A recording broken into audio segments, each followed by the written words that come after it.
how to temporarily deactivate your Instagram account.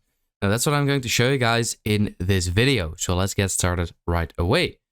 Now what you want to do is simply go click on the top right corner and go to the settings. Here you want to click on help and then go to the help center, just like that. Now here you want to simply search for deactivate, and you already have it over here, deactivate account. You want to click on there, and at the top you can see temporarily deactivate your Instagram account.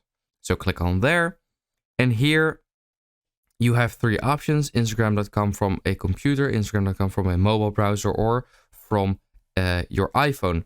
So you want to click on there, and here they will explain everything. So you want to tap on your profile, then go to the three stripes, then go to the settings, account, then tap delete account, then tap deactivate account, and then tap temporarily deactivate your account. So that's exactly what we're going to do. So we're going to go over here, we're going to go to account, scroll down, click on delete account over there.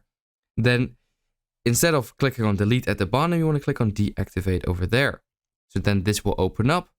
Here you have to select a reason why. So you can choose any of these or something else. Then re-enter your password over there, and then your account will be deactivated. So yeah, that's basically it. I hope this video helps you out. Please leave a like and let me know in the comments if it worked. Also next time, have a good day.